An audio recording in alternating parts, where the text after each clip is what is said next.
Hello you. I'm trying something new for the channel today, so thank you for joining me. I'd like to read for you The Legend of Sleepy Hollow by Washington Irving. In the bosom of one of those spacious coves which indent the eastern shore of the Hudson, at that broad expansion of the river denominated by the ancient Dutch navigators the Tappan Zee, and where they always prudently shortened sail and implored the protection of St. Nicholas when they crossed, there lies a small market town or rural port, which by some is called Greensburg, but which is more generally and properly known by the name of Tarrytown. This name was given, we are told, in former days by the good housewives of the adjacent country, from the inveterate propensity of their husbands to linger about the village tavern on the market days. Be that as it may, I do not vouch for that fact, but merely avert to it for the sake of being precise and authentic. Not far from this village, perhaps about 2 miles, there is a little valley, or rather lap of land among high hills, which is one of the quietest places in the whole world.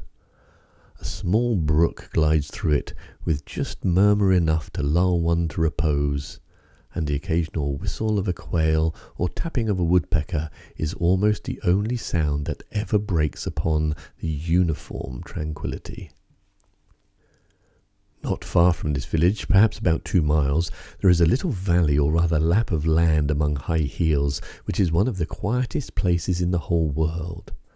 A small brook glides through it, with just murmur enough to lull one to repose, and the occasional whistle of a quail or tapping of a woodpecker is almost the only sound that ever breaks in upon the uniform tranquillity.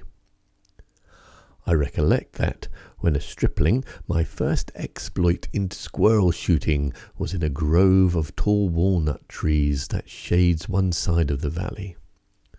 I had wandered into it at noontime, when all nature is particularly quiet, and was startled by the roar of my own gun as it broke the Sabbath stillness around, and was prolonged and reverberated by angry echoes. If ever I should wish for a retreat whither I might steal from the world and its distractions, and dream quietly away the remnant of a troubled life, I know of none more promising than this little valley. From the listless repose of the place, and the particular character of its inhabitants, who are descendants from the original Dutch settlers, this sequestered glen has long been known by the name of Sleepy Hollow, and its rustic lads are called the Sleepy Hollow Boys throughout all the neighbouring country. A drowsy, dreamy influence seems to hang over the land and to pervade the very atmosphere. Some say that the place was bewitched by a high German doctor during the early days of the settlement. Others, that an old Indian chief, the prophet or wizard of his tribe, held his powwows there before the country was discovered by Master Hendrik Hudson. Certain it is that the place still continues under the sway of some witching power that holds a spell over the minds of the good people, causing them to walk in a continual reverie. They are given to all kinds of marvellous beliefs, and are subject to trances and visions, and frequently see strange sights and hear music and voices in the air. The whole neighbourhood abounds with local tales, haunted spots, and twilight superstitions. Stars shoot and meteors glare oftener across the valley than in any other part of the country, and the nightmare, with her whole ninefold, seems to make it the favourite scene of her gambols. The dominant spirit, however, that haunts this enchanted region, and seems to be commander-in-chief of all the powers of the air, is the apparition of a figure on horseback without a head. It is said by some to be the ghost of a Hessian trooper, whose head had been carried away by a cannibal in some nameless battle during the Revolutionary War, and who is ever and anon seen by the country folk hurrying along in the gloom of night, as if on the wings of the wind. His haunts are not confined to the valley, but extend at times to the adjacent roads, and especially to the vicinity of a church at no great distance. Indeed, certain of the most authentic historians of those parts, who have been careful in collecting and collating the floating facts concerning this spectre, allege that the body of the trooper having been buried in the churchyard, the ghost rides forth to the scene of the battle in nightly quest of his head, and that the rushing speed with which he sometimes passes along the hollow, like a midnight blast, is owing to him being belated and in a hurry to get back to the churchyard before daybreak. Such is the general purport of this legendary superstition, which has furnished materials for many a wild story in that region of shadows, and the spectre is known at all in the country firesides by the name of the Headless Horseman of Sleepy Hollow. It is remarkable that the visionary propensity I have mentioned is not confined to the native inhabitants of the valley, but is unconsciously imbibed by everyone who resides there for a time. However wide awake they may have been before they entered that sleepy region, they are sure, in a little time, to inhale the witching influence of the air, and begin to grow imaginative, to dream dreams, and to see apparitions.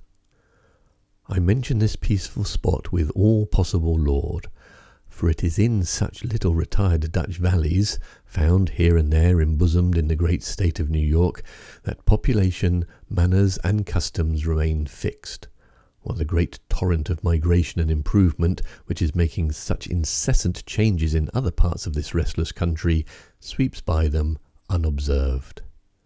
They are like those little nooks of still water which border a rapid stream, where we may see the straw and bubble riding quietly at anchor, or slowly revolving in their mimic harbour, undisturbed by the rush of the passing current. Though many years have elapsed since I trod the drowsy shades of Sleepy Hollow, yet I question whether I should not still find the same trees and the same families vegetating in its sheltered bosom. In this by-place of nature there abode, in a remote period of American history, that is to say some 30 years since, a worthy wight of the name of Ichabod Crane, who sojourned, or as he expressed it, tarried in Sleepy Hollow for the purpose of instructing the children of the vicinity. He was a native of Connecticut, a state which supplies the Union with pioneers for the mind as well as for the forest, and sends forth yearly its legions of frontier woodmen and country schoolmasters. The cognomen of Crane was not inapplicable to his person. He was tall but exceedingly lank, with narrow shoulders, long arms and legs, hands that dangled a mile out of his sleeves, feet that might have served for shovels, and his whole frame most loosely hung together. His head was small and flat at top, with huge ears, large green glassy eyes, and a long snipe nose, so that it looked like a weathercock perched upon his spindle neck to tell which way the wind blew. To see him striding along the profile of a hill on a windy day, with his clothes bagging and fluttering about him, one might have mistaken him for the genius of famine descending upon the earth, or some scarecrow eloped from a cornfield. His schoolhouse was a low building of one large room, rudely constructed of logs, the windows partly glazed and partly patched with leaves of old copybooks. It was most ingeniously secured at vacant hours by a withe twisted in the handle of the door, and stakes set against the window shutters, so that though a thief might get in with perfect ease, he would find some embarrassment in getting out, an idea most probably borrowed by the architect Jost van Houten from the mystery of an eelpot. The schoolhouse stood in rather lonely but pleasant situation just at the foot of a woody hill, with a brook running close by and a formidable birch tree growing at one end of it.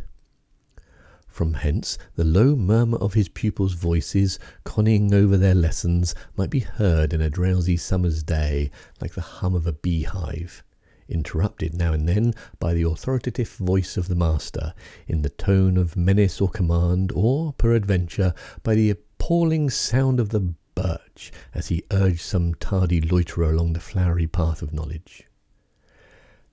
True to say, he was a conscientious man, and ever bore in mind the golden maxim, spare the rod and spoil the child. Ichabod Crane's scholars certainly were not spoiled.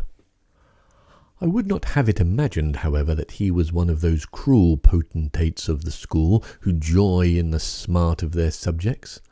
On the contrary, he administered justice with discrimination rather than severity, taking the burden off the backs of the weak and laying it on those of the strong. Your mere puny stripling that winced at the least flourish of the rod was passed by with indulgence, but the claims of justice were satisfied by inflicting a double portion on some little tough, wrong-headed, broad-skirted Dutch urchin who sulked and swelled and grew dogged and sullen beneath the birch. All this he called doing his duty by their parents, and he never inflicted a chastisement without following it with the assurance, so consolatory to the smarting urchin, that he would remember it and thank him for it in the longest day he had to live. When the school hours were over, he was even the companion and playmate of the larger boys, and on holiday afternoons would convey some of the smaller ones home, who happened to have pretty sisters or good housewives for mothers, noted for the comforts of the cupboard. Indeed, it behoved him to keep on good terms with his pupils. The revenue arising from his school was small, and would have been scarcely sufficient to furnish him with daily bread, for he was a huge feeder, and though lank, had the dilating powers of an anaconda. But to help out his maintenance, he was, according to the country custom in those parts, boarded and lodged at the house of the farmers whose children he instructed.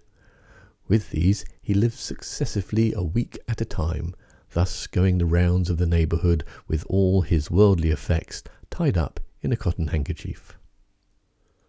That all this might not be too onerous on the purses of his rustic patrons, who are apt to consider the cost of schooling a grievous burden, and schoolmasters as mere drones, he had various ways of rendering himself both useful and agreeable.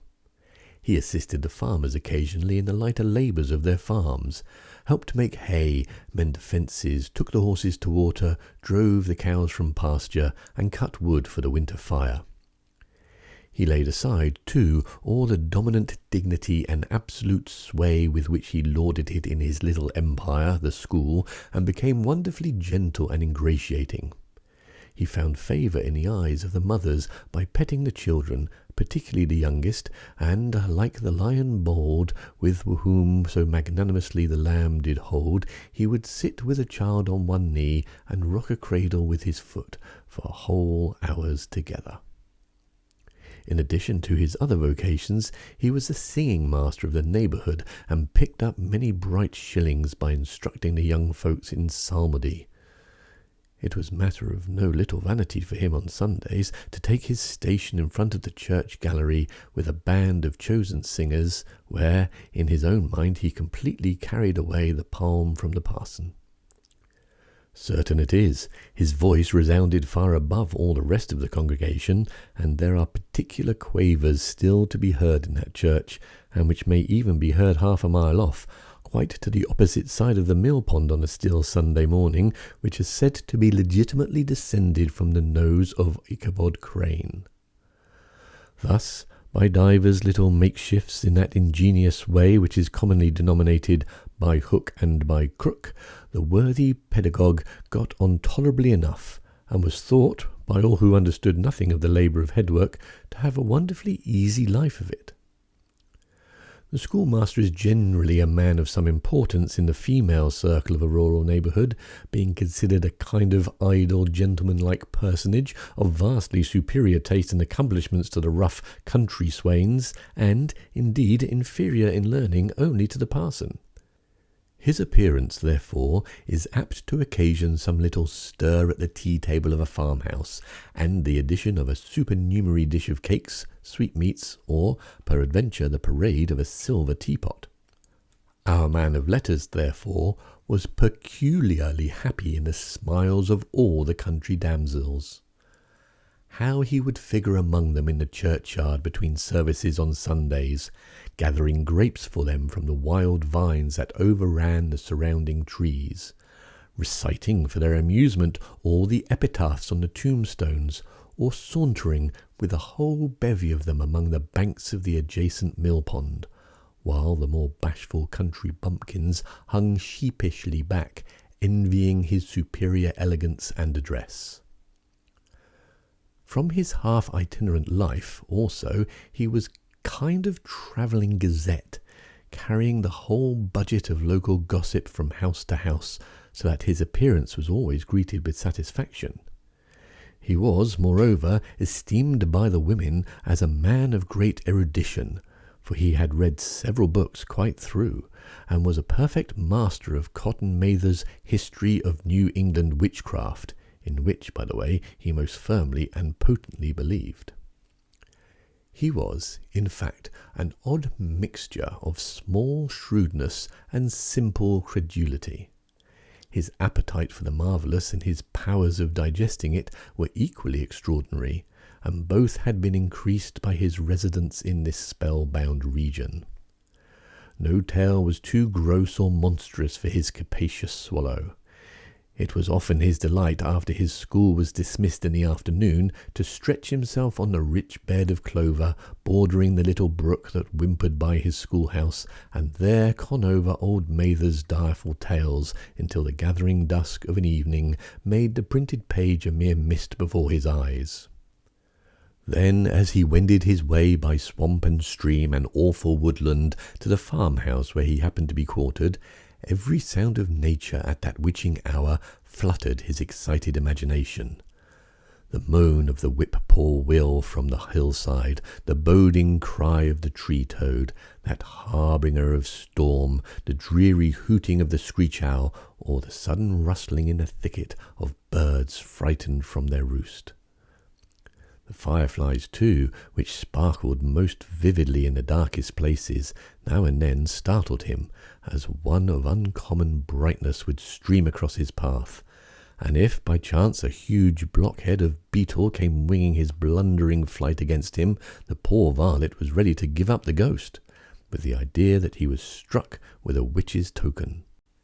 His only resource on such occasions, either to drown thought or drive away evil spirits, was to sing psalm tunes, and the good people of Sleepy Hollow, as they sat by their doors of an evening, were often filled with awe at hearing his nasal melody, in linked sweetness long drawn out, floating from the distant hill or along the dusty road. Another of his sources of fearful pleasure was to pass long winter evenings with the old Dutch wives as they sat spinning by the fire, with a row of apples roasting and spluttering along the hearth, and listen to their marvellous tales of ghosts and goblins and haunted fields and haunted brooks and haunted bridges and haunted houses, and particularly of the headless horseman, or galloping Hessian of the Hollow, as they sometimes called him. He would delight them equally by his anecdotes of witchcraft and of the direful omens and portentous sights and sounds in the air which prevailed in the earlier times of Connecticut, and would frighten them woefully with speculations upon comets and shooting stars, and with the alarming fact that the world did absolutely turn around, and that they were half the time topsy-turvy. But if there was a pleasure in all this, while snugly cuddling in the chimney corner of a chamber that was all of a ruddy glow from the crackling wood fire, and where of course no spectre dared to show its face, it was dearly purchased by the terrors of his subsequent walk homewards. What fearful shapes and shadows beset his path amidst the dim and ghastly glare of a snowy night! With what wistful look did he eye every trembling ray of light streaming across the waste fields from some distant window! How often was he appalled by some shrub covered in snow, which, like a sheeted spectre, beset his every path! How often did he shrink with curdling awe at the sound of his own steps on the frosty crust beneath his feet, and dread to look over his shoulder lest he should behold some uncouth being tramping close behind him! And how often was he thrown into complete dismay by some rushing blast howling among the trees, in the idea that it was the galloping Hessian on one of his nightly scourings!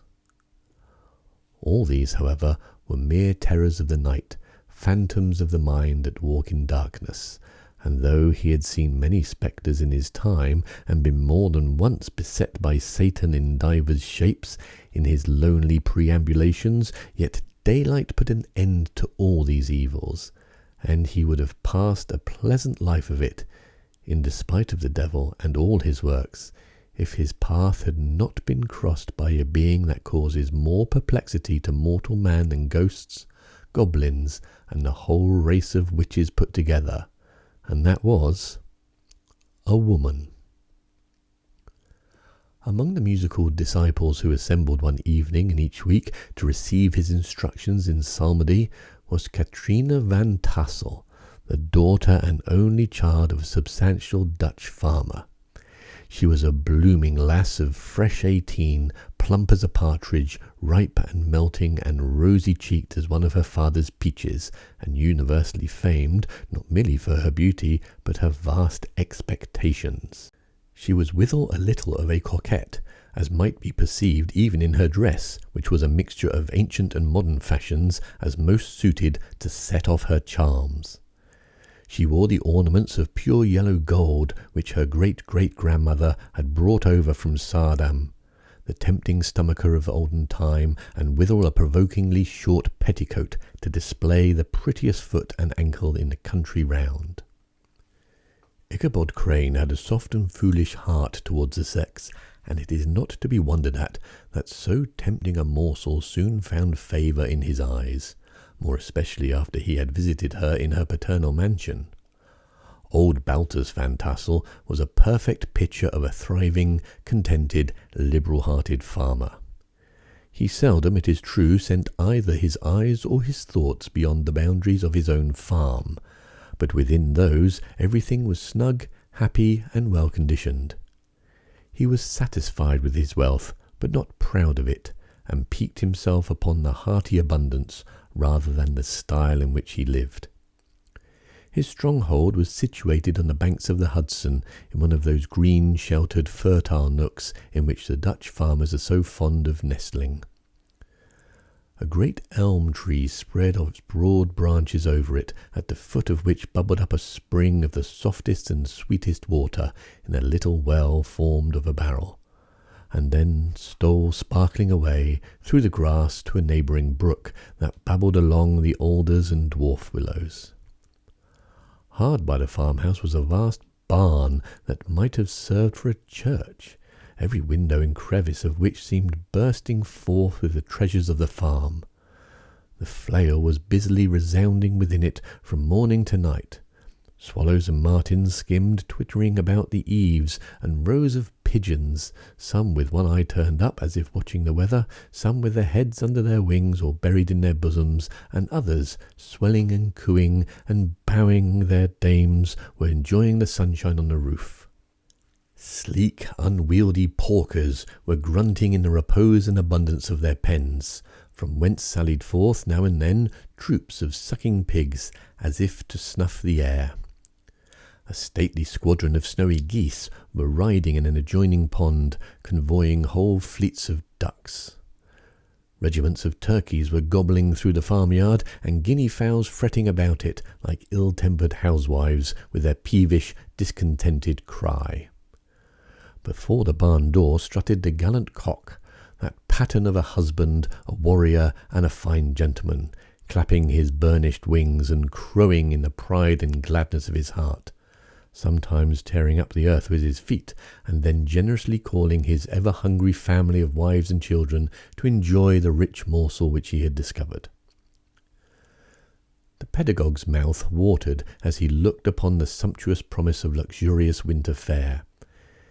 In his devouring mind's eye he pictured to himself every roasting pig running around with a pudding in his belly and an apple in his mouth.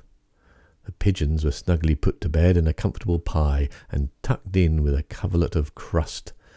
The geese were swimming in their own gravy, and the ducks pairing cosily in dishes, like snugged married couples with a decent competency of onion sauce.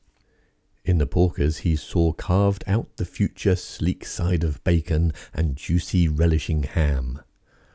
Not a turkey but he beheld daintily trussed up with its gizzard under its wing, and peradventure a necklace of savoury sausages. and even bright Chanticleer himself lay sprawling on his back in a side dish, with uplifted claws, as if craving that quarter which his chivalrous spirit disdained to ask while living. As the enraptured Ichabod fancied all this, and as he rolled his great green eyes over the fat meadow lands, the rich fields of wheat, rye, buckwheat, and Indian corn, and the orchards burdened with ruddy fruit which surrounded the warm tenement of Van Tassel, his heart yearned after the damsel who was to inherit these domains, and his imagination expanded with the idea how they might be readily turned into cash, and the money invested into immense tracts of wild land and shingle palaces in the wilderness. Nay, his busy fancy already realized his hopes, and presented to him the blooming Katrina, with a whole family of children, mounted on the top of a wagon, loaded with household trumpery, with pots and kettles dangling beneath, and he beheld himself bestriding a pacing mare with a colt at her heels, setting out for Kentucky, Tennessee, or the Lord knows where. When he entered the house, the conquest of his heart was complete. It was one of those spacious farmhouses with high-ridged but lowly sloping roofs, built in a style handed down from the Dutch settlers, the low projecting eaves forming a piazza along the front, capable of being closed up in bad weather. Under this were hung flails, harness, various utensils of husbandry, and nets for fishing in the neighbouring river. Benches were built along the sides for summer use, and a great spinning wheel at one end and a churn at the other, showing the various uses to which this important porch might be devoted. From this piazza the wondering Ichabod entered the hall, which formed the centre of the mansion and the place of usual residence. Here rows of resplendent pewter, ranged on a long dresser, dazzled his eyes. In one corner stood a huge bag of wool, ready to be spun. In another, a quantity of linsey-woolsey, just from the loom, ears of Indian corn, and strings of dried apples and peaches hung in gay festoons along the walls, mingled with the gourd of red peppers, and a door left ajar gave him a peep into the best parlour, where the claw-footed chairs and dark mahogany tables shone like mirrors. Andirons, with their accompanying shovel and tongs, glistened from their covert of asparagus tops. Mock oranges and conch shells decorated the mantelpiece. Strings of various coloured birds' eggs were suspended above it. A great ostrich egg was hung from the centre of the room, and a corner cupboard, knowingly left open, displayed immense treasures of silver and well-mended china. From the moment Ichabod laid his eyes upon these regions of delight, the peace of his mind was at an end, and his only study was how to gain the affections of the peerless daughter of Van Tassel. In this enterprise, however, he had more real difficulties than generally fell to the lot of a knight-errant of yore, who seldom had anything but giants, enchanters, fiery dragons, and such like easily conquered adversaries to contend with, and had to make his way merrily through the gates of iron and brass and walls of adamant to the castle keep, where the lady of his heart was confined, all of which he achieved as easily as a man would carve his way through the centre of a Christmas pie, and then the lady gave him her hand as a matter of course. Ichabod, on the contrary, had to win his way to the heart of a country coquette, beset with a labyrinth of whims and caprices, which were forever presenting new difficulties and impediments, and he had to encounter a host of fearful adversaries of real flesh and blood, the numerous rustic admirers who beset every portal to her heart, keeping a watchful and angry eye upon each other, but ready to fly out in the common cause against any new competitor. Among these, the most formidable was a burly, roaring, roistering blade of the name of Abraham, or according to the Dutch abbreviation, Brom van Brunt, the hero of the country round, which rang with his feats of strength and hardihood. He was broad-shouldered and double-jointed, with short curly black hair and a bluff but not unpleasant countenance, having a mingled air of fun and arrogance. From his Herculean frame and great powers of limb he had received the nickname of Brom Bones, by which he was universally known. He was famed for great knowledge and skill in horsemanship, being as dexterous on horseback as a Tartar. He was foremost at all races and cockfights, and with the ascendancy which bodily strength always acquires in rustic life, was the umpire in all disputes, setting his hat on one side and giving his decisions with an air and tone that admitted of no gainsay or appeal. He was always ready for either a fight or a frolic, but had more mischief than ill will in his composition, and with all his overbearing roughness there was a strong dash of waggish good humour at the bottom. He had 3 or 4 boon companions who regarded him as their model, and at the head of whom he scoured the country, attending every scene of feud or merriment for miles round.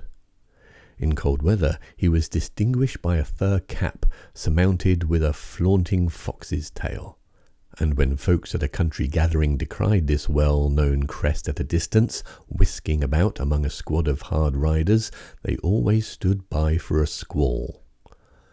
Sometimes his crew would be heard dashing along past the farmhouses at midnight with whoop and halloo like a troop of Don Cossacks, and the old dames, startled out of their sleep, would listen for a moment till the hurry-scurry had clattered by, and then exclaimed, "Ah, there goes Brombones and his gang." The neighbours looked upon him with a mixture of awe, admiration, and goodwill, and when any madcap prank or rustic brawl occurred in the vicinity, always shook their heads and warranted Brombones was at the bottom of it.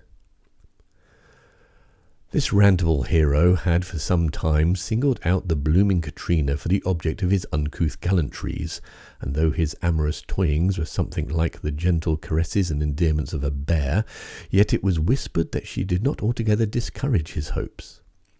Certain it is, his advances were signals for rival candidates to retire, who felt no inclination to cross a line in his amours, insomuch that when his horse was seen tied to Van Tassel's paling on a Sunday night, a sure sign that his master was courting, or, as it is termed, sparking, within, all other suitors passed by in despair, and carried the war into other quarters. Such was the formidable rival with which whom Ichabod Crane had to contend, and, considering all things, a stouter man than he would have shrunk from the competition, and a wiser man would have despaired. He had, however, a happy mixture of pliability and perseverance in his nature. He was in form and spirit like a supplejack, yielding but tough. Though he bent, he never broke, and though he bowed beneath the slightest pressure, yet the movement it was away, jerk. He was erect, and carried his head as high as ever. To have taken the field openly against his rival would have been madness, for he was not a man to be thwarted in his amours any more than that stormy lover Achilles. Ichabod therefore made his advances in a quiet and gently insinuating manner. Under cover of his character of singing master, he made frequent visits at the farmhouse. Not that he had anything to apprehend from the meddlesome interference of parents, which is so often a stumbling block in the path of lovers. Bolt Van Tassel was an easily indulgent soul. He loved his daughter better even than his pipe, and like a reasonable man and an excellent father, let her have her way in everything. His notable little wife, too, had enough to do to attend to her housekeeping and manage her poultry, for, as she sagely observed, ducks and geese are foolish things and must be looked after, but girls can take care of themselves. Thus, while the busy dame bustled around the house, or plied her spinning wheel at one end of the piazza, honest Bolt would sit smoking his evening pipe at the other, watching the achievements of a little wooden warrior, who, armed with a sword in each hand, was most valiantly fighting the wind on the pinnacle of the barn. In the meantime, Ichabod would carry on his suit with the daughter by the side of the spring under the great elm, or sauntering along in the twilight, that hour so favourable to the lover's eloquence. I profess not to know how women's hearts are wooed and won. To me they have always been matters of riddle and admiration. Some seems to have but one vulnerable point or door of access, while others have 1,000 avenues, and may be captured in 1,000 different ways. It is a great triumph of skill to gain the former, but still a greater proof of generalship to maintain possession of the latter, for a man must battle for his fortress at every door and window. He who wins 1,000 common hearts is therefore entitled to some renown, but he who keeps undisputed sway over the heart of a coquette is indeed a hero. Certain it is, this was not the case with the redoubtable Brom Bones, and from the moment Ichabod Crane made his advances, the interest of the former evidently declined. His horse was no longer seen tied to the palings on Sunday night, and a deadly feud gradually arose between him and the preceptor of Sleepy Hollow. Brom, who had a degree of rough chivalry in his nature, would fain have carried matters to open warfare, and have settled the pretensions to the lady according to the mode of the most concise and simple reasoner, the knights errant of yore, by single combat. But Ichabod was too conscious of the superior might of his adversary to enter the lists against him, and he had overheard a boast of Bones that he would double the schoolmaster up and lay him on a shelf of his own schoolhouse, and he was too wary to give him an opportunity. There was something extremely provoking in this obstinately pacific system. It left Brom no alternative but to draw upon the funds of rustic waggery in his disposition, and to play off boorish practical jokes upon his rival. Ichabod became the object of whimsical persecution to Bones and his gang of rough riders. They harried his hitherto peaceful domains, smoked out his singing school by stopping up the chimney, broke into the schoolhouse at night, in spite of its formidable fastenings of withe and window stakes, and turned everything topsy-turvy, so that the poor schoolmaster began to think all the witches in the country held their meetings there. But what was still more annoying, Brom took all the opportunities of turning him into ridicule in presence of his mistress, and had a scoundrel dog whom he taught to whine in the most ludicrous manner, and introduce as a rival of Ichabod's to instruct in her psalmody. In this way matters went on for some time without producing any material effect on the relative situations of the contending powers. On a fine autumnal afternoon, Ichabod, in pensive mood, sat enthroned on the lofty stool from whence he usually watched all the concerns of his little literary realm. In his hand he swayed a ferule, that sceptre of despotic power, the birch of justice reposed on 3 nails behind the throne, a constant terror to evildoers, while on the desk before him might be seen sundry contraband articles and prohibited weapons detected upon the persons of idle urchins, such as half-munched apples, pop-guns, whirligigs, fly-cages, and whole legions of rampant little paper gamecocks.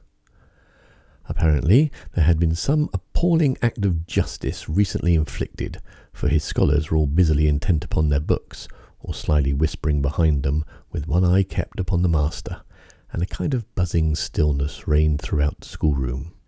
It was suddenly interrupted by the appearance of a man in a tow-cloth jacket and trousers, a round-crowned fragment of a hat like the cap of Mercury, and mounted on the back of a ragged, wild, half-broken colt, which he managed with a rope by way of a halter.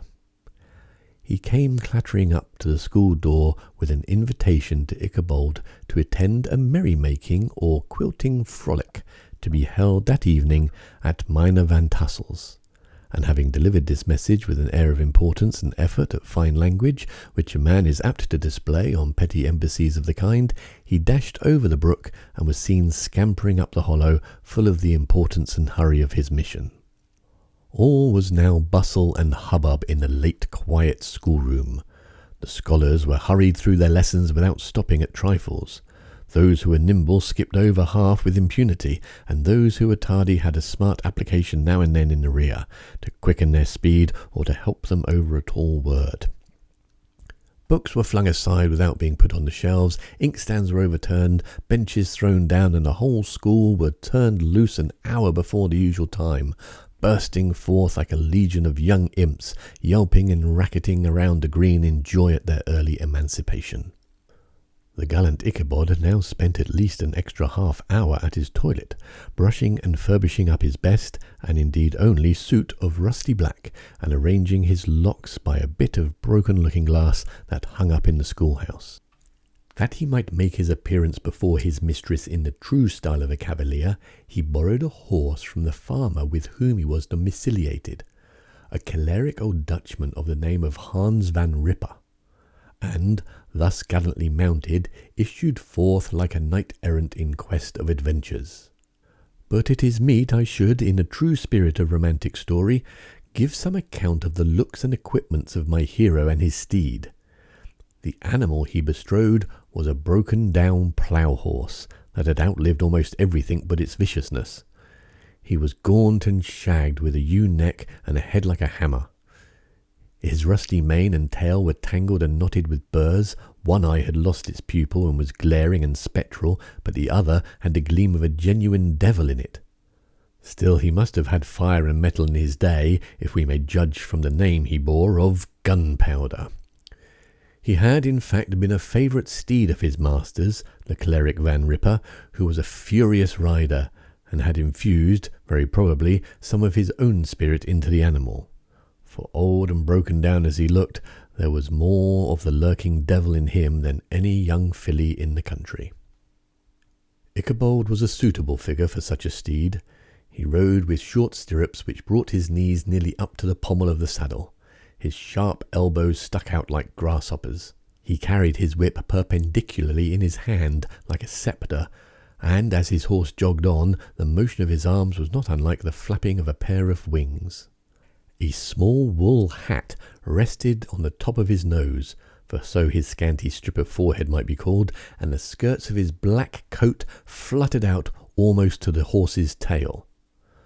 Such was the appearance of Ichabod and his steed as they shambled out of the gate of Hans Van Ripper, and it was altogether such an apparition as seldom to be met in broad daylight. It was, as I have said, a fine autumnal day.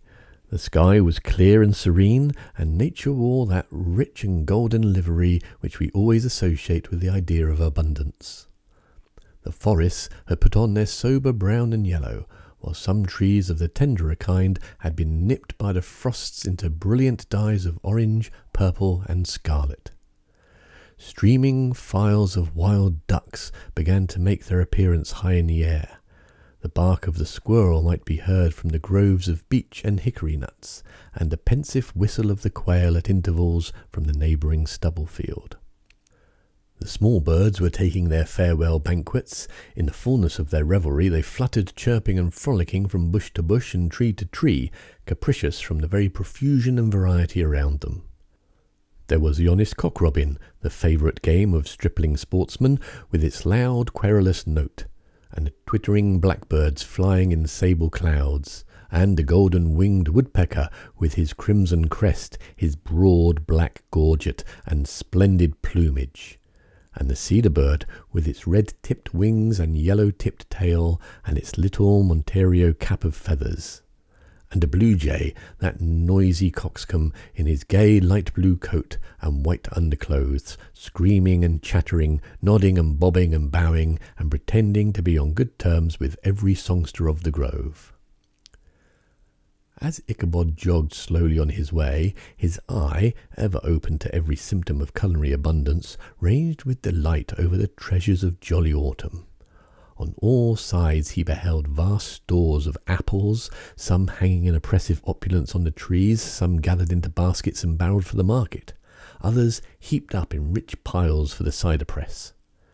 Farther on he beheld great fields of Indian corn, with its golden ears peeping from their leafy coverts, and holding out the promise of cakes and hasty pudding, and the yellow pumpkins lying beneath them, turning up their fair round bellies to the sun, and giving ample prospects of the most luxurious of pies. And anon he passed the fragrant buckwheat fields, breathing the odour of the beehive as he beheld them. Soft anticipation stole over his mind of dainty slapjacks, well buttered and garnished with honey or treacle by the delicate little dimpled hand of Carina Van Tassel. Thus feeding his mind with many sweet thoughts and sugared suppositions, he journeyed along the sides of a range of hills which look out upon some of the goodliest scenes of the mighty Hudson. The sun gradually wheeled his broad disk down in the west. The wide bosom of the Tappan Zee lay motionless and glassy, excepting that here and there a gentle undulation waved and prolonged the blue shadow of the distant mountain. A few amber clouds floated in the sky without a breath of air to move them. The horizon was of fine golden tint, changing gradually into pure apple green, and from that into the deep blue of the mid-heaven. A slanting ray lingered on the woody crests of the precipices that overhung some parts of the river, giving greater depth to the dark grey and purple of their rocky sides. A sloop was loitering in the distance, dropping slowly down with the tide, her sail hanging uselessly against the mast, and as a reflection of the sky gleamed along the still water, it seemed as if the vessel was suspended in the air. It was toward evening that Ichabod arrived at the castle of the Heer Van Tassel, which he found thronged with the pride and flower of the adjacent country. Old farmers, a spare leathern-faced race, in homespun coats and breeches, blue stockings, huge shoes, and magnificent pewter buckles. Their brisk, weathered little dames in close-crimped caps, long-waisted short gowns, homespun petticoats with scissors and pincushions, and gay calico pockets hanging on the outside. Buxom lasses, almost as antiquated as their mothers, excepting where a straw hat, fine ribbon, or perhaps a white frock gave symptoms of city innovation. The sons, in short square-skirted coats with rows of stupendous brass buttons, and their hair generally queued in the fashion of the times, especially if they could procure an eel skin for the purpose, it being esteemed throughout the country as a potent nourisher and straightener of the hair. Brombones, however, was the hero of the scene, having come to the gathering on his favourite steed, Daredevil, a creature, like himself, full of mettle and mischief, and which no one but himself could manage. He was, in fact, noted for preferring vicious animals, given to all kinds of tricks, and which kept the rider in constant risk of his neck, for he held a tractable, well-broken horse as unworthy of a lad of spirit. Fain would I pause to dwell upon the world of charms that burst upon the enraptured gaze of my hero, as he entered the state parlour of Van Tassel's mansion. Not those of the bevy of buxom lasses, with their luxurious display of red and white, but the ample charms of a genuine Dutch countryside tea-table in the sumptuous time of autumn. Such heaped-up platters of cakes of various and almost indescribable kinds, known only to experienced Dutch housewives. There was the doughty doughnut, the tender oliekoek, and the crisp and crumbling cruller. Sweet cakes and short cakes, ginger cakes and honey cakes, and the whole family of cakes. And then there were apple pies and peach pies and pumpkin pies, besides slices of ham and smoked beef, and moreover delectable dishes of preserved plums and peaches and pears and quinces, not to mention broiled shad and roasted chickens, together with bowls of milk and cream, all mingled higgledy-piggledy, pretty much as I have enumerated them, with the motherly teapot sending up its clouds of vapour from the mists. Heaven bless the mark! I want breath and time to discuss this banquet as it deserves, and am too eager to get on with my story.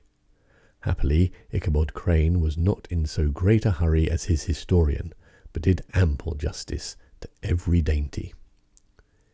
He was a kind and thankful creature, whose heart dilated in proportion as his skin was filled with good cheer, and whose spirits rose with eating, as some men do with drink.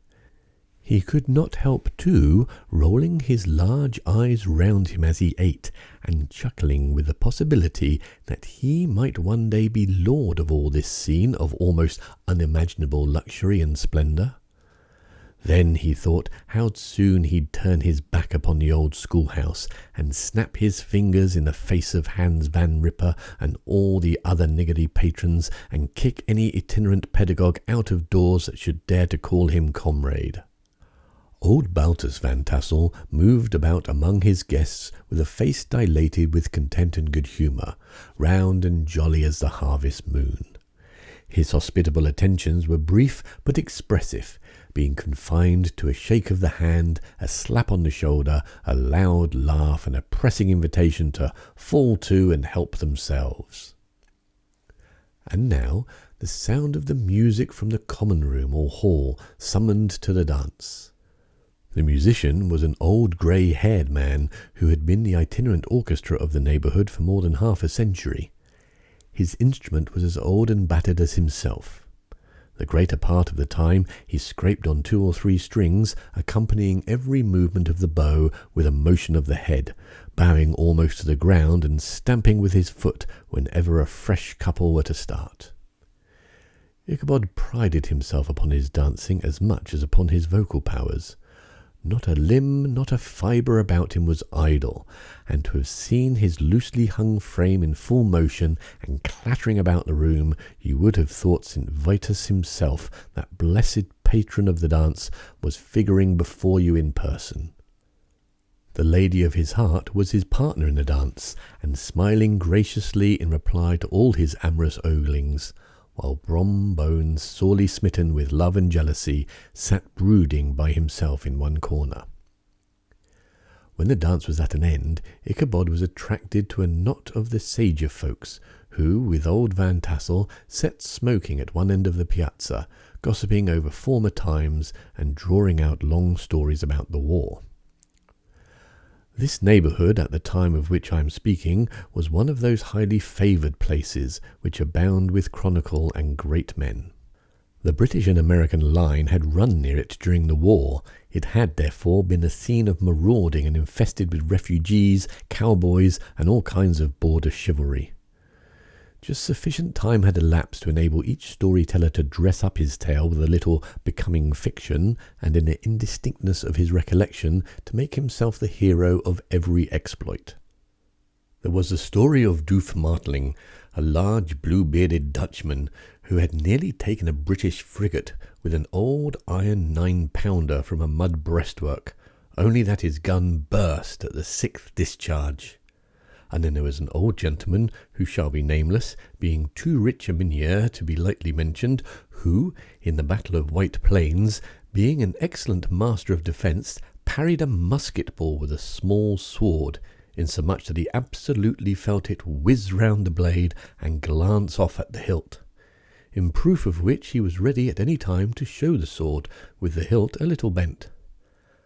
There were several more that had been equally great in the field, not one of whom that was persuaded that he had considerable hand in bringing the war to a happy termination. But all these were nothing to the tales of ghosts and apparitions that succeeded. The neighbourhood is rich in legendary treasures of the kind. Local tales and superstitions thrive best in these sheltered, long-settled retreats, but are trampled underfoot by the shifting throng that forms the population of most of our country places. Besides, there is no encouragement for ghosts in most of our villages, for they have scarcely had time to finish their first nap and turn themselves in their graves before their surviving friends have travelled away from the neighbourhood, so that when they turn out at night to walk their rounds, they have no acquaintance left to call upon. This is perhaps the reason why we so seldom hear of ghosts, except in our long-established Dutch community. The immediate cause, however, of the prevalence of supernatural stories in these parts was doubtless owing to the vicinity of Sleepy Hollow. There was a contagion in the very air that blew from the haunted region. It breathed forth an atmosphere of dreams and fancies, infecting all the land. Several of the Sleepy Hollow people were present at Van Tassel's, and, as usual, were doling out their wild and wonderful legends. Many dismal tales were told about funeral trains and mourning cries and wailings heard and seen about the great tree where the unfortunate Major Andre was taken and which stood in the neighbourhood. Some mention was made also of the woman in white that haunted the dark glen at Raven Rock, and was often heard to shriek on winter nights before a storm, having perished there in the snow. The chief part of the stories, however, turned upon the favourite spectre of Sleepy Hollow, the headless horseman, who had been heard several times of late patrolling the country, and, it was said, tethered his horse nightly among the graves in the churchyard. The sequestered situation of this church seems always to have made it a favourite haunt of troubled spirits.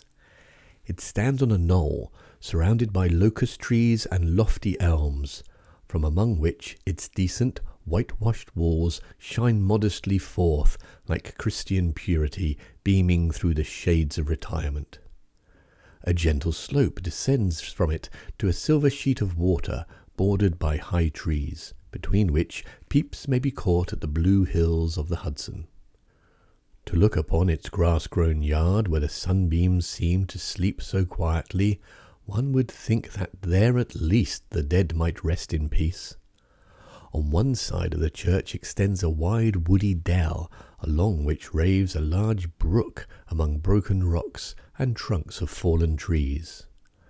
Over a deep black part of the stream, not far from the church, was formerly thrown a wooden bridge. The road that led to it, and the bridge itself, were thickly shaded by overhanging trees, which cast a gloom about it, even in the daytime, but occasioned a fearful darkness at night. Such was one of the favourite haunts of the headless horseman, and the place where he was most frequently encountered. The tale was told of old Brewer, a most heretical disbeliever in ghosts, how he met the horseman returning from his foray into Sleepy Hollow, and was obliged to get up behind him, how they galloped over bush and brake, over hill and swamp, until they reached the bridge, when the horseman suddenly turned into a skeleton, threw old Brewer into the brook, and sprang away over the tea-trops with a clap of thunder. This story was immediately matched by a thrice marvellous adventure of Brom Bones, who made light of the galloping Hessian as an arrant jockey. He affirmed that on returning one night from the neighbouring village of Sing Sing, he had been overtaken by this midnight trooper, that he had offered to race with him for a bowl of punch, and should have won it too, for Daredevil beat the goblin horse all hollow, but just as they came to the church bridge, the Hessian bolted and vanished in a flash of fire. All these tales told in that drowsy undertone with which men talk in the dark, the countenances of the listeners only now and then receiving a casual gleam from the glare of a pipe, sank deep in the mind of Ichabod. He repaid them in kind with large extracts from his invaluable author, Cotton Mather, and added many marvellous events that had taken place in his native state of Connecticut, and fearful sights which he had seen in his nightly walks around Sleepy Hollow. The revel now gradually broke up. The old farmers gathered together their families in their wagons, and were heard for some time rattling along the hollow roads and over the distant hills.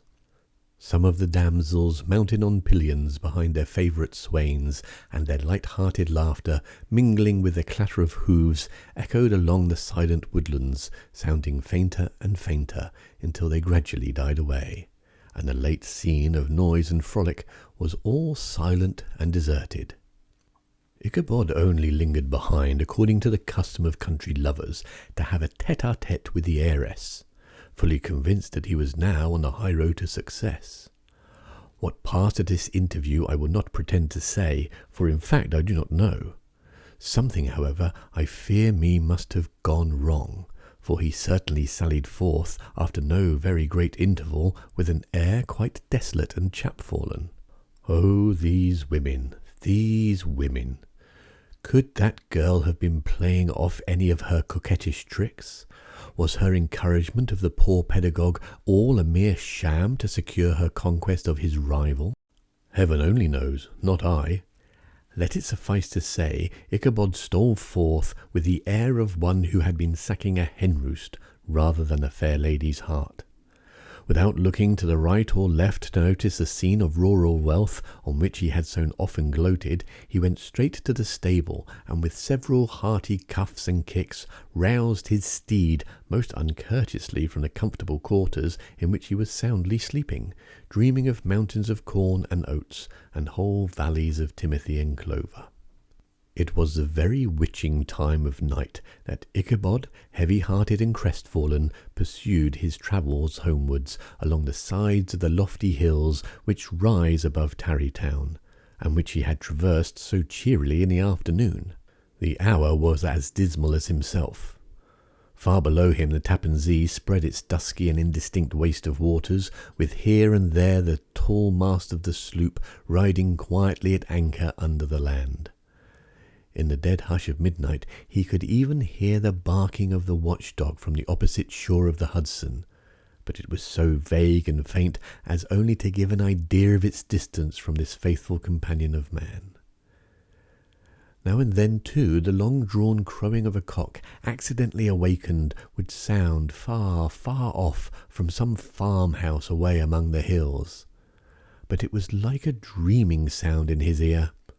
No signs of life occurred near him, but occasionally the melancholy chirp of a cricket, or perhaps the guttural twang of a bullfrog from a neighbouring marsh, as if sleeping uncomfortably and turning suddenly in his bed. All the stories of ghosts and goblins that he had heard in the afternoon now came crowding upon his recollection. The night grew darker and darker. The stars seemed to sink deeper in the sky, and driving clouds occasionally hid them from his sight. He had never felt so lonely and dismal. He was, moreover, approaching the very place where many of the scenes of the ghost stories had been laid. In the centre of the road stood an enormous tulip tree, which towered like a giant above all other trees of the neighbourhood, and formed a kind of landmark. Its limbs were gnarled and fantastic, large enough to form trunks for ordinary trees, twisting down almost to the earth and rising again into the air. It was connected with the tragical story of the unfortunate André, who had been taken prisoner hard by, and was universally known by the name of Mayor André's tree. The common people regarded it with a mixture of respect and superstition, partly out of sympathy for the fate of its ill-starred namesake, and partly from the tales of strange sights and doleful lamentations told concerning it. As Ichabod approached this fearful tree, he began to whistle. He thought his whistle was answered. It was but a blast sweeping sharply through the dry branches. As he approached a little nearer, he thought he saw something white hanging in the midst of the tree. He paused and ceased whistling, but on looking more narrowly, perceived that it was a place where the tree had been scathed by lightning, and the white wood laid bare. Suddenly he heard a groan. His teeth chattered, and his knees smote against the saddle. It was but the rubbing of one huge bough upon another, as they swayed about by the breeze. He passed the tree in safety, but new perils lay before him. About 200 yards from the tree, a small brook crossed the road and ran into a marshy and thickly wooded glen, known by the name of Wiley's Swamp. A few rough logs laid side by side served for a bridge over this stream. On that side of the road where the brook entered the wood, a group of oaks and chestnuts, matted thick with wild grapevines, grew a cavernous gloom over it. To pass this bridge was the severest trial. It was at this identical spot that the unfortunate André was captured, and under the covert of those chestnuts and vines were the sturdy yeomen concealed who surprised him. This has ever since been considered a haunted stream, and fearful are the feelings of the schoolboy who has to pass it alone after dark. As he approached the stream, his heart began to thump. He summoned up, however, all his resolution, gave his horse a half-score of kicks in the ribs, and attempted to dash briskly across the bridge. But instead of starting forward, the perverse old animal made a lateral movement and ran broadside against the fence. Ichabod, whose fears increased with the delay, jerked the reins on the other side and kicked lustily with the contrary foot. It was all in vain. His steed started, it is true, but it was only to plunge to the opposite side of the road into a thicket of brambles and alder bushes. The schoolmaster now bestowed both whip and heel upon the starveling ribs of old Gunpowder, who dashed forward, snuffling and snorting, but came to a stand just by the bridge, with a suddenness that had nearly sent his rider sprawling over his head. Just at this moment, a plashy tramp by the side of the bridge caught the sensitive ear of Ichabod. In the dark shadow of the grove, on the margin of the brook, he beheld something huge, misshapen and towering. It stirred not, but seemed gathered up in the gloom like some gigantic monster ready to spring upon the traveller. The hair of the affrighted pedagogue rose upon his head with terror. What was to be done? To turn and fly was now too late, and besides, what chance was there of escaping a ghost or goblin, if such it was, which could ride upon the wings of the wind? Summoning up, therefore, a show of courage, he demanded in stammering accents, Who are you?" He received no reply. He repeated his demand in still more agitated voice. Still there was no answer. Once more he cudgelled the sides of the inflexible gunpowder, and shutting his eyes broke forth with involuntary fervour into a psalm tune. Just then the shadowy object of alarm put itself in motion, and with a scramble and bound stood at once in the middle of the road. Though the night was dark and dismal, yet the form of the unknown might now in some degree be ascertained. He appeared to be a horseman of large dimensions, and mounted on the black horse of a powerful frame. He made no offer of molestation or sociability, but kept aloof on one side of the road, jogging along on the blind side of old Gunpowder, who had now got over his fright and waywardness. Ichabod, who had no relish for this strange midnight companion, and bethought himself of the adventure of Brombones or the galloping Hessian, now quickened his steed in the hopes of leaving him behind. The stranger, however, quickened his horse to an equal pace. Ichabod pulled up and fell into a walk, thinking to lag behind. The other did the same. His heart began to sink within him.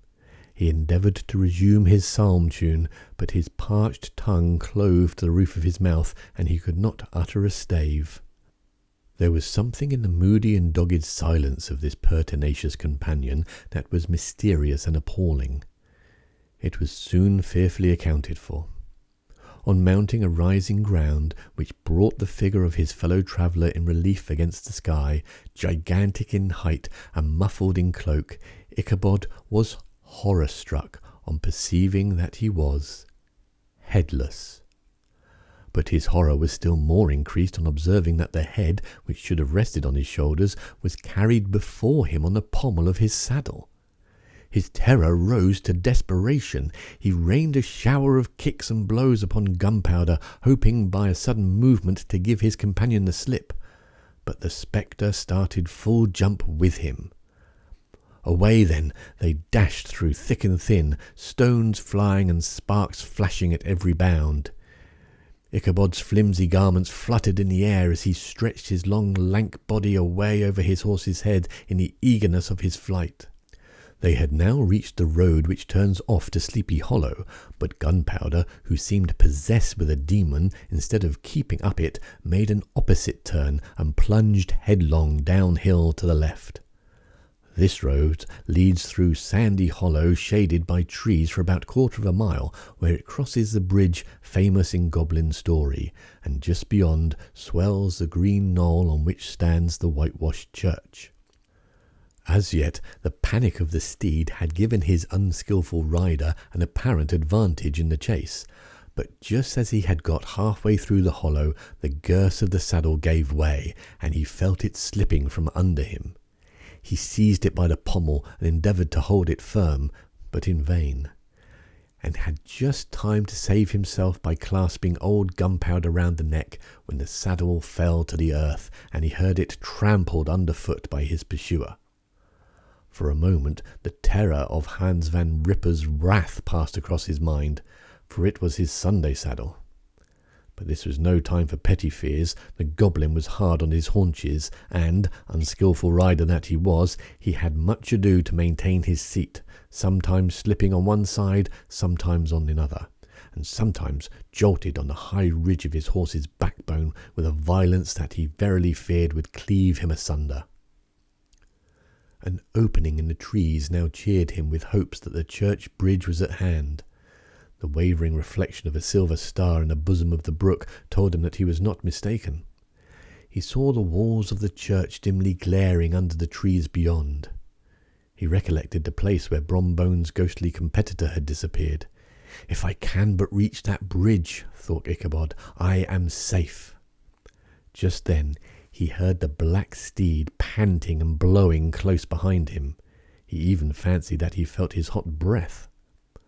Another convulsive kick in the ribs, and old Gunpowder sprang upon the bridge. He thundered over the resounding planks. He gained the opposite side, and now Ichabod cast a look behind to see if his pursuer should vanish, according to rule, in a flash of fire and brimstone. Just then he saw the goblin rising in his stirrups, and the very act of hurling his head at him. Ichabod endeavoured to dodge the horrible missile, but too late. It encountered his cranium with a tremendous crash. He was tumbled headlong into the dust, and Gunpowder, the black steed, and the goblin rider passed by like a whirlwind. The next morning the old horse was found without his saddle, and with the bridle under his feet, soberly cropping the grass at his master's gate. Ichabod did not make his appearance at breakfast. Dinner hour came, but no Ichabod. The boys assembled at his schoolhouse and strolled idly about the banks of the brook, but no schoolmaster.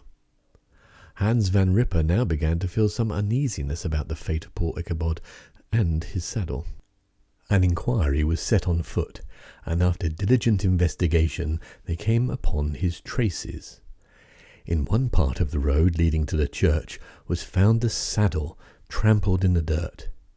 The tracks of the horse's hoofs, deeply dented in the road and evidently at furious speed, were traced to the bridge, beyond which, on the bank of a broad part of the brook, where the water ran deep and black, was found the hat of the unfortunate Ichabod, and close beside it a shattered pumpkin. The brook was searched, but the body of the schoolmaster was not to be discovered. Hans Van Ripper, as executor of his estate, examined the bundle, which contained all his worldly effects. They consisted of 2 shirts and a half, 2 stocks for the neck, a pair of 2 worsted stockings, an old pair of corduroy small clothes, a rusty razor, a book of psalm tunes full of dog's ears, and a broken pitch pipe. As to the books and furniture of the schoolhouse, they belonged to the community, excepting Colin Mather's History of Witchcraft, a New England Almanac, and a book of dreams and fortune-telling, in which last was a sheet of foolscap, much scribbled and blotted in several fruitless attempts to make a copy of verses in honour of the heiress of Van Tassel. These magic books and a poetical scrawl were forthwith consigned to the flames by Hans Van Ripper, who, from that time forward, determined to send his children no more to school, observing that he never knew any good came of the same reading and writing. Whatever the money the schoolmaster possessed, and he had received his quarter's pay but a day or 2 before, he must have about his person at the time of his disappearance. The mysterious event caused much speculation at the church on the following Sunday. Knots of gazers and gossips were collected in the churchyard, at the bridge, and at the spot where the hat and the pumpkin had been found. The stories of Brewer, of Bones, and a whole budget of others were called to mind, and when they had diligently considered them all, and compared them with the symptoms of the present case, they shook their heads, and came to the conclusion that Ichabod had been carried off by the galloping Hessian. As he was a bachelor and in nobody's debt, nobody troubled his head any more about him. The school was removed to a different quarter of the hollow, and another pedagogue reigned in his stead. It is true, an old farmer, who had been down to New York on a visit several years after, and from whom this account of the ghostly adventure was received, brought home the intelligence that Ichabod Crane was still alive, that he had left the neighbourhood partly through fear of the goblin and Hans Van Ripper, and partly in mortification at having been suddenly dismissed by the heiress, that he had changed his quarters to a distant part of the country, had kept school and studied law at the same time, had been admitted to the bar, turned politician, electioneered, written for the newspapers, and finally had been made a justice of the £10 court.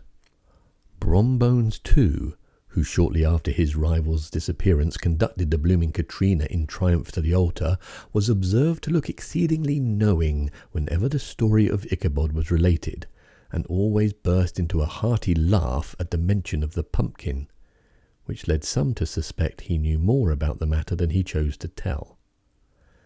The old country wives, however, who are the best judges of these matters, maintain to this day that Ichabod was spirited away by supernatural means, and it is a favourite story often told around the neighbourhood round the winter evening fire.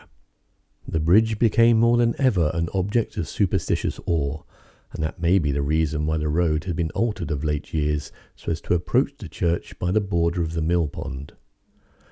The schoolhouse, being deserted, soon fell into decay and was reported to be haunted by the ghost of the unfortunate pedagogue, and a ploughboy, loitering homeward of a still summer evening, has often fancied his voice at a distance, chanting a melancholy psalm tune among the tranquil solitudes of Sleepy Hollow.